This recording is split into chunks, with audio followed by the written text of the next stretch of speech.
Welcome to the Fitness Business School podcast, the show for fitness business owners who want to grow their income, increase their impact, and improve their lifestyle. Be sure to listen till the end of this episode because we have a brand new special offer exclusive for listeners. So stay tuned.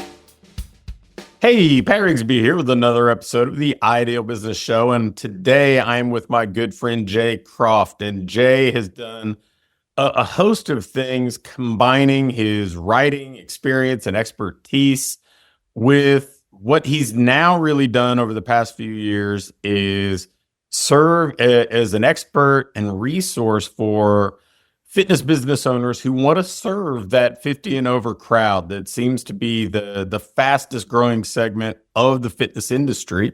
And we're going to talk about that, some expertise you can take for yourself to help your business, and Jay's new book, Selling Longevity. So Jay, welcome. Pat, thank you. It's a pleasure to be here. Well, so I've known you for a while, and I knew that you had an extensive writing background. Do you want to kind of unpack that a little bit and tell the listeners, the viewers, a little bit more about it? Sure. So back in the prehistoric times before the internet, I was a newspaper journalist. For about 20 years, I was a reporter and editor at daily newspapers across the country. And I covered hard news, crime, lawsuits, government, that kind of thing. And then I was an internet and features editor for a while. And then the last 10 years or so, we're here at the Atlanta Journal-Constitution, and I still live in Atlanta, Georgia. And then the internet came along and smartphones came along and destroyed the newspaper industry. And so all of my friends and I had to scramble to find a new way to make a living. And I kind of stumbled into corporate communications, working for some giant multi-billion-dollar international companies based here in Atlanta. A lot of good opportunity, a lot of smart people, not for me. I didn't fit in. I didn't like it. I was a fish out of water, And so right around the time I turned 50, I thought, I've got a lot more years of working left to do.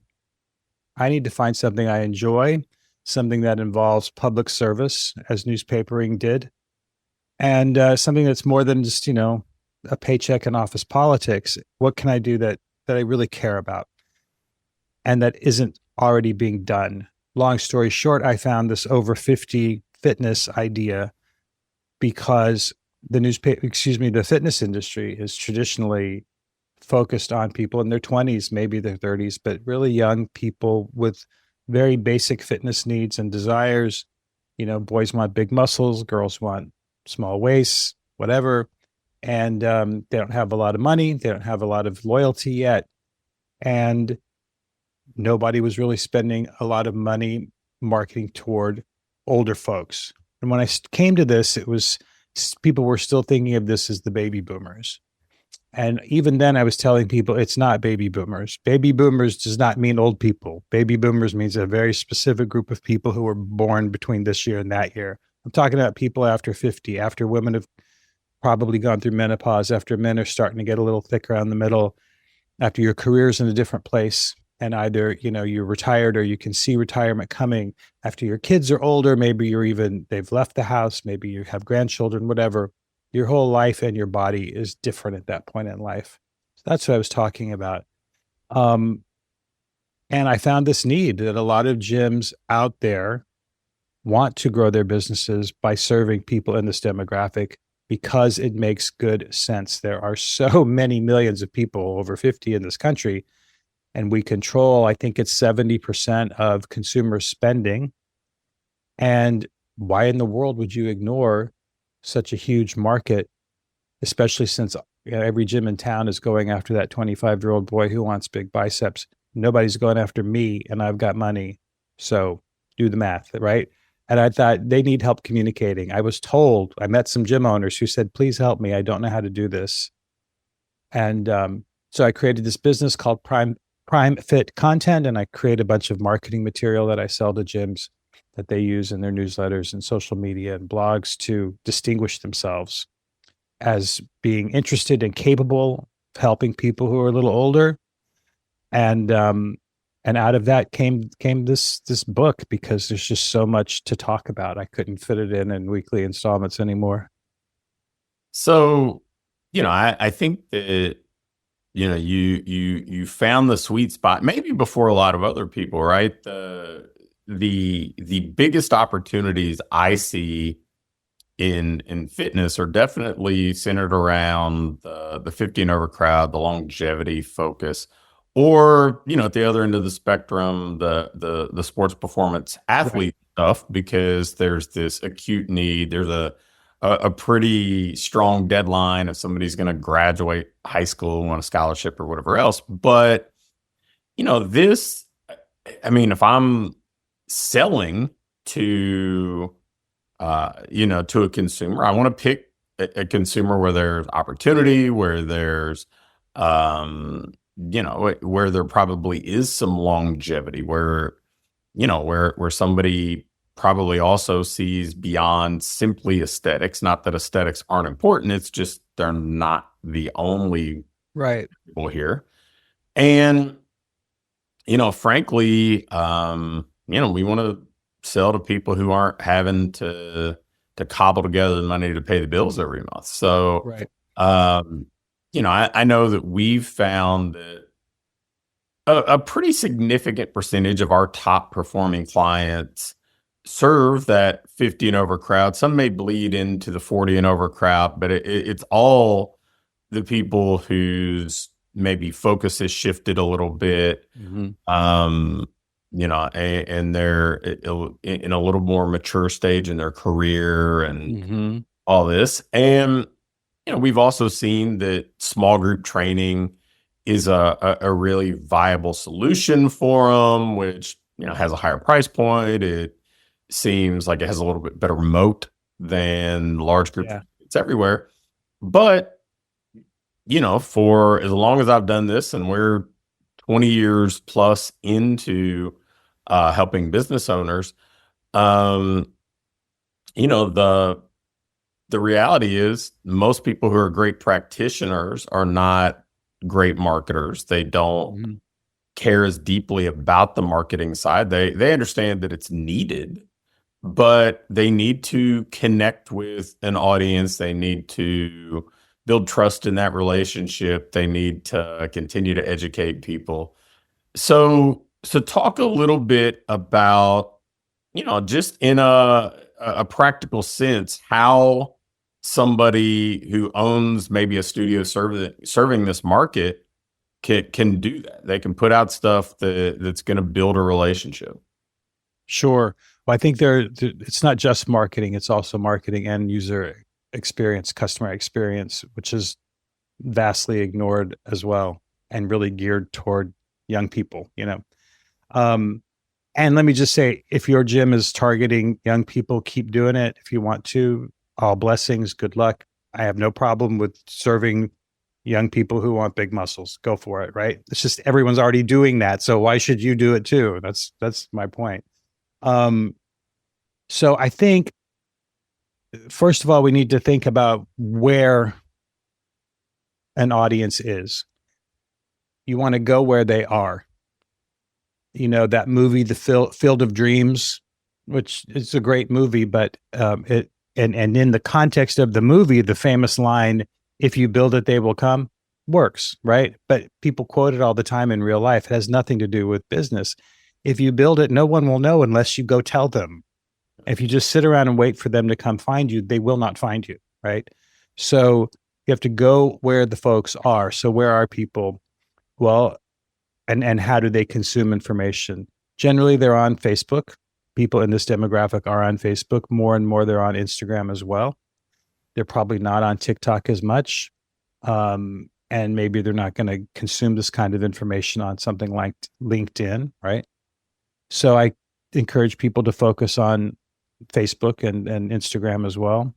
They read blogs, which I know that there's this mindset among some small business owners that blogs are passé. I believe they are not. I believe specifically with people in this demographic who are about to make a major purchase.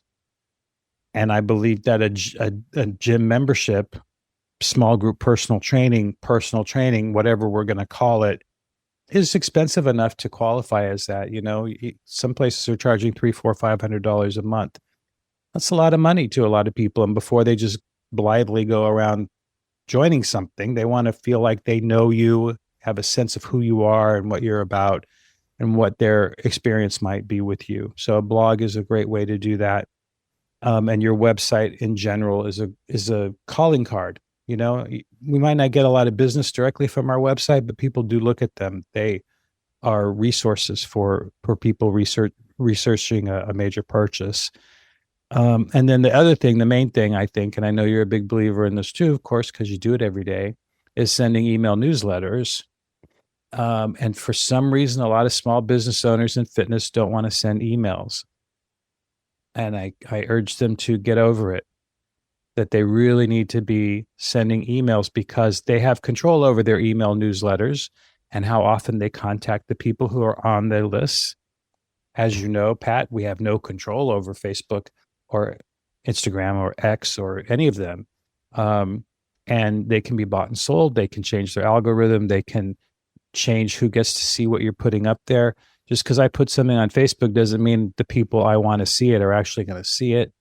I don't own my contacts. If all my contacts drop off of Facebook, I won't even know it. They'll just not be there anymore. But with an email list, you control what you're sending, how often you're sending it, and to whom you are sending it. So what could be better than that? I just had a conversation with a client this morning about her email list, and she's got a 48.5% open rate, which is pretty spectacular. A lot of businesses would kill for that. And so that means that that's more. So more people are opening every email I send for her than are looking at her Facebook and Instagram combined. And we can see that because we have the analytics to prove it. And I don't think that that's so uncommon. I think that's the power of email. So those are the three kind of digital places. And then in real life, you can't ignore in real life. I know we all would like to and just stay at home and do this on our computers and on our phones, but you got to get out there. You got to mingle. You got to be a part of your community. And, you have to do things like be in the Chamber of Commerce and your neighborhood associations and at your local community 5Ks and maybe sponsor a little league team and, present at houses of worship, churches and synagogues and what have you that have groups that speak to their older members. So I think it's that combination of digital and in real life and going where they are. That's the main thing. And then you have to distinguish yourself with this content that says, I see you. Well, and I think that's one of the sweet spots that you've really hit with your business is having content that speaks to a specific target market. And we see with the kind of continued expansion and use of AI and different tools that, the ability to just create content has become easier and easier. But with that, it means that there's more bad content in the market that doesn't really speak to anybody. In fact, I saw the other day that, somebody had created their own kind of network of 3,000 podcasts, AI generated entirely. I'm like, it's just more noise. So, you have to be able to speak to the person that you want to speak to. You have to be able to build trust. You have to be able to not just get attention, but retain attention. Mm-hmm. So somebody can make an informed purchase. And I think that's, aside from the concepts that you just shared that I think are tried, true, durable, how to do this, when you do get in those conversations, whether they're online, offline, one-to-one, one-to-many, what are you saying? And share a little bit about kind of concepts or topics that you talk about with this audience that do build that kind of trust. Right. Well, I think we have to understand that most people at this point in life As you said, they might have some similar motivations to younger folks. Everybody wants to look better, of course. There's nothing wrong with that. But we have to realize that when I was 25, I wanted to look hot in a tight t-shirt. Now, I don't mind if I look hot in a tight t-shirt today, but it's not what drives me to go to the gym, right? And that's a different approach, I think, for men and women. The things that motivate people over 50 to either get in shape or stay in shape there are 7 primarily that I identified immediately after starting to do this. It seemed like every story I encountered fell into one of these 7 motivations. And they're things like your grandchildren, right? Because what's more heartbreaking than not being able to play with your grandchild, right? So you want to be a healthy, active grandparent. This is increasingly important to people our age and older, more so according to polls than it was to perhaps our grandparents, right? It's just we put more of a premium on that than previous generations did. And lifting children is hard work. Getting down on the floor and playing with them is exhausting. You could hurt yourself if you're not careful. All these things, right? So get in shape, enjoy the children. Traveling, we work our whole lives so that we can retire someday and travel. And even if that's just as simple as flying down to Disney, well, getting through an airport these days is pretty demanding. Then you got to put that bag in the overhead compartment. Then you got to walk through Disneyland all day. It's exhausting, let alone if you're someone who wants to travel more adventurously and maybe go on that hike across northern Spain or do something that requires great effort. A lot of people have this bucket list of climbing Mount Kilimanjaro. Well, you can do that, but it's hard. You better get ready for it. Other things are you want to maintain your physical health. You want to avoid a lot of these chronic conditions that come with being older. You don't want to get type 2 diabetes. If you do, you want to reverse it. You want to keep your joints pain-free. You want to alleviate the symptoms of diabetes, all these things of arthritis, all these physical health issues. Plus your mental health, lifting weights and other exercise is good for our mood. It helps us sleep better. Does all these things that are really important when you get older and, your back hurts and you can't sleep at night. Well, a good workout will help you with that. So we need to be speaking to people in this demographic in ways that are relevant to them about topics that mean something to them.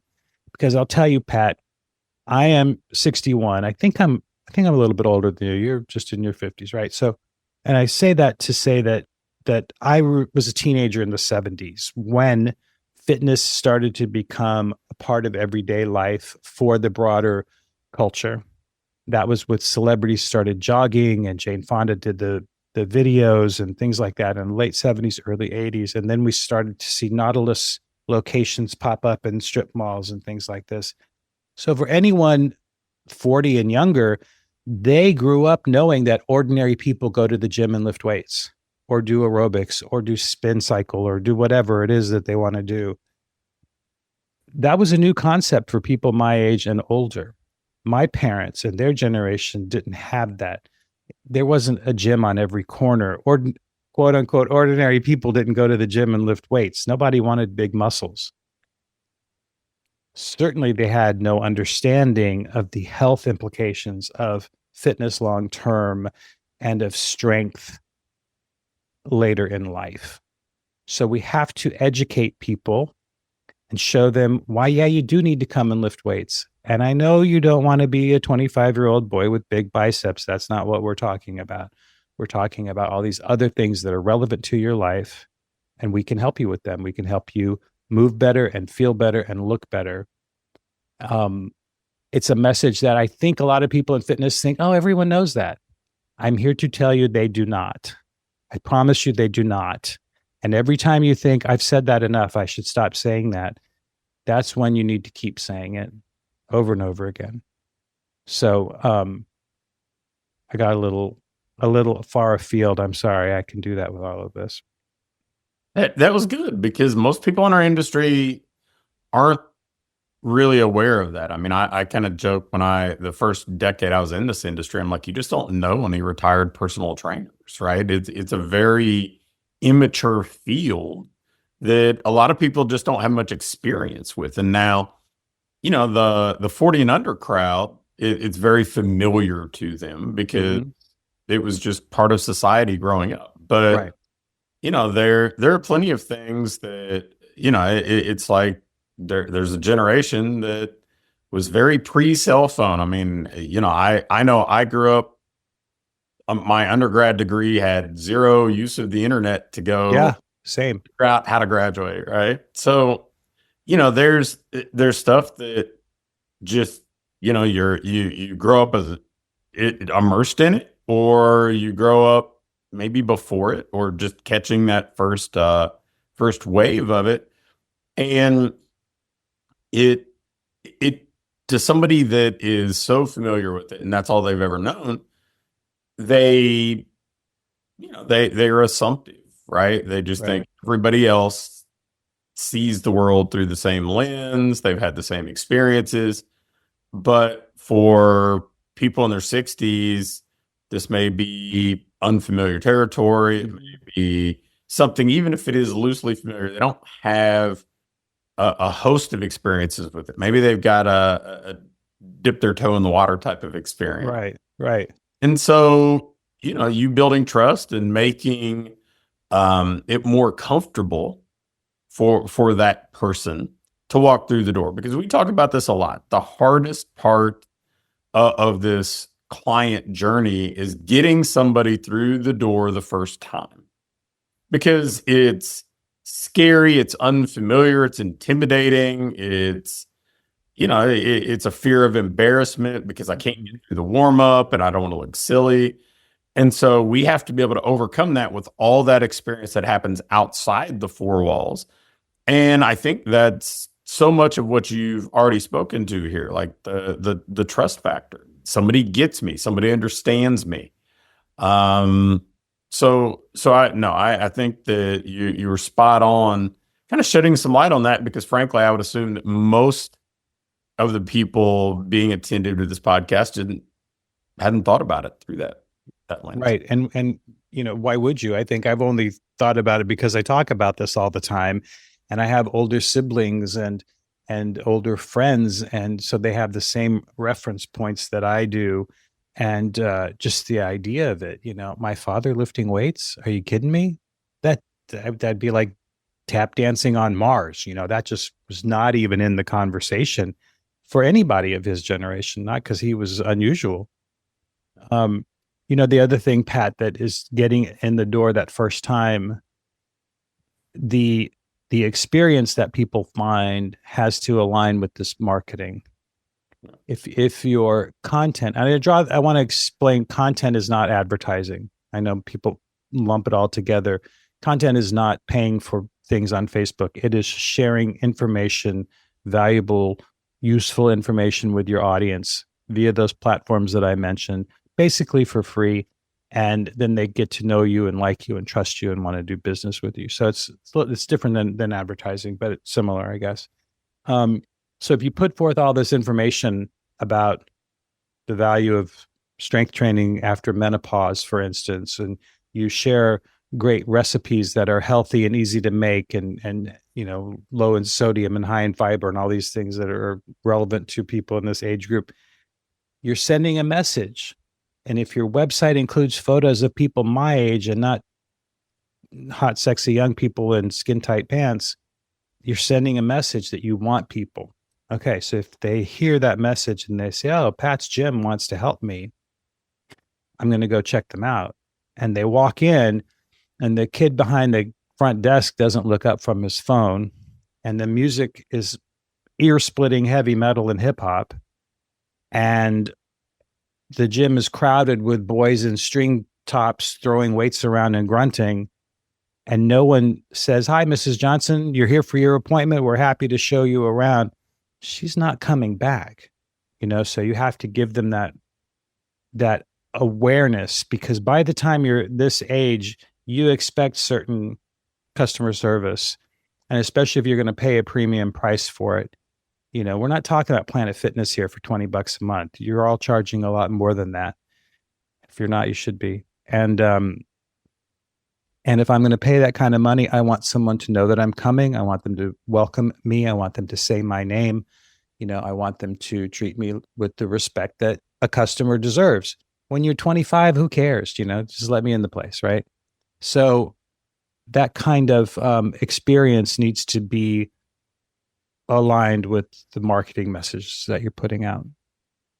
So you recently released a book. Yes, sir. And the book very much kind of expounds on a lot of the things that we're talking about here, right? So let's talk a little bit more about selling longevity. Yes.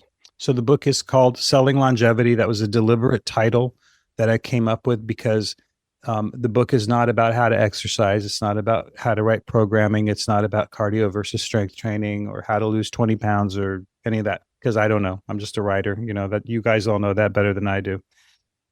The longevity economy is really exciting. It's multiple billions of dollars, might even be, I don't know, what's after billions, trillions? I don't know. I read something that said it is multiple trillions, but I'm not going to go with that yet because I'm not confident in it. We're talking about tons of money in every sector across every style, every part of society and every phase of spending, because everybody wants to live longer and everybody wants to live better. And we want to look better. We get Botox, we dye our hair, we go to the gym, we buy clothes that are stylish and fit appropriately instead of, throwing on a loose fitting sweater and shuffling around in our house shoes. We're still traveling. We're knocking those places off our bucket list. We're the fun grandpa. All these things, we still want to have sex. We still want to be seen as vital. If we're still working, we know that how we're perceived is largely tied to how we present. And if I look old and tired and beaten down, I'm not going to, be as successful at work as if I look vital and strong and healthy still. So this overall movement of longevity is bigger than going to the gym, but it includes going to the gym. So that's really what I'm doing, that's what I'm selling, is longevity. And I think it's what a lot of gym owners are selling. I don't think anybody says, hey, you know what? I want to spend a few $100s a month so I can go sit in a room and lift weights and look at other people lifting weights. I mean, maybe some people do. I don't know. I think instead people say, I want to travel. I want to play with my grandchildren. I want to get my blood pressure down and my waistline line down. These other motivations that we were discussing. And in order to do that, I now understand that I should go to the gym a couple times a week. It's a different way of looking at it. You people don't want to be in your gym. They want to have a longer, better life. They want longevity. So if you can wrap your head around selling that, then I think you can really make it more appealing to them and make your services more relevant, right? Very good. So, I mean, the obvious answer, hey, where can we find this book? Is Amazon. So we'll make sure we have a link to access that. But where can people learn more about you and Prime Fit? Sure. I have a website, primefitcontent.com. That's prime, like prime of your life, primefitcontent.com. You can get a free copy of the PDF version of the book there. So get that and read it for free. And like you said, if you want a copy of the paperback, you have to go to Amazon for that.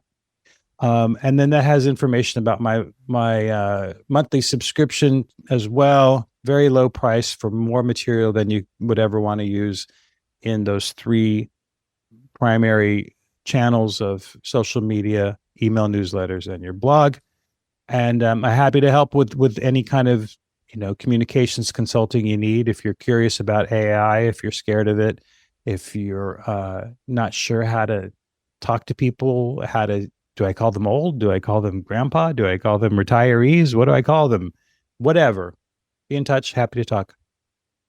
Well, Jay, I appreciate it a bunch because I think that there is just such wonderful opportunity in this segment of the market. I think that a lot of the things that we do in our kind of coaching landscape, we work with people that are doing wonderful things serving this segment of the market, but they got full plates. Their experience is usually rooted in serving these people inside the four walls, but Yeah. connecting with them outside and putting their best foot forward that way to get them to come in isn't always the easiest thing. So, I mean, you're doing a wonderful service here. Guys, if you get a chance immediately upon, wrapping up, paying attention to us here, go grab a copy of at least the PDF on Jay's website. Or if you want a hard copy, head over to Amazon. But Jay, thanks again for coming and hanging out. And Thank you, Pat. thanks for listening to this episode of the Fitness Business School. Before you go, I have a quick announcement. One of the things that we've been doing with our current clients is taking them through this ideal business diagnostic. And really what it is this checklist that allows you to pinpoint exactly what your business needs next so you can keep improving, keep growing, and build a business that you love to own. One that pays you well, one that allows you to have the impact you want to have, and one that allows you to have a lifestyle that you truly enjoy. In this diagnostic, we walk through everything and we do an evaluation and can instantly pinpoint what you need to do next to build that business that you want. I'm going to extend this opportunity to get on with either me or my team and take you through this evaluation and fix your business's most vital needs fast. So if we take you through this, you're going to be able to make those vital changes that you need to finally have what I call your ideal business. If you'd be interested in going through this entirely free, risk-free diagnostic with us and learn what you already have in place, what you're doing well, and where your greatest opportunities for rapid improvement are, just shoot me an email with diagnostic in the subject line to pat@patrigsby.com. Again, an email to pat@patrigsby.com with diagnostic in the subject line will get you scheduled and take you through this evaluation to help you build the business you want.